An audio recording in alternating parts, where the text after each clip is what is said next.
A common worry of cardiologists as well as their patients undergoing major catheter interventional procedures is regarding the urgent need for surgical intervention. Usually, interventional procedures like balloon angioplasty or fixing up blocks in blood vessels with small catheters or tubes introduced into the blood vessels are done in cardiac catheterization laboratory. If the procedure is not successful or when there is a complication requiring urgent surgical intervention, the person has to be shifted to the cardiac surgery theatre quickly. Very often there can be logistic issues in shifting a critically ill person, though with advanced interventional technologies which are available now, this is quite a rare occurrence.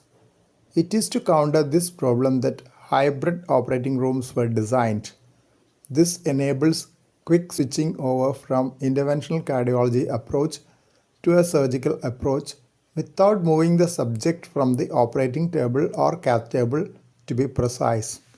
Usually cath lab tables are not suited for surgeries and operating tables are not suitable for cath lab procedures as they are not meant for X-ray fluoroscopy.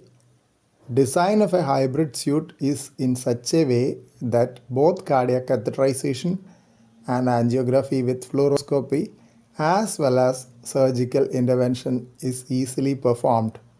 Moreover, an increasing number of procedures are being electively designed for hybrid suites. Examples include perventricular closure of ventricular septal defect, percutaneous aortic valve replacement, and endovascular repair of aortic aneurysm. In perventricular closure of ventricular septal defect, right ventricle, the lower right chamber of the heart, is exposed surgically and a catheter-based device is used during the operation to close the defect in the septum, the wall separating left and right ventricles. In transcatheter aortic valve replacement, TAVI or TAVR, it could be either a femoral or transapical approach.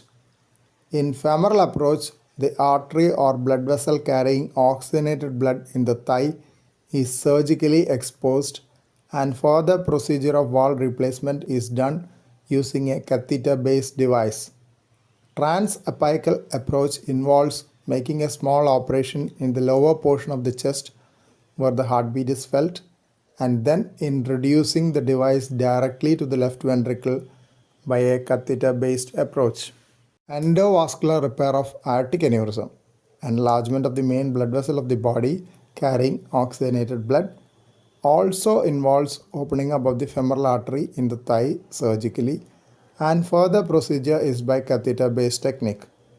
The latter two procedures, endovascular repair of aortic aneurysm and percutaneous aortic valve replacement by the femoral approach, can be done in the conventional cardiac catheterization laboratory as well, without going for a hybrid suite because the surgical exposure is only minimal in these cases.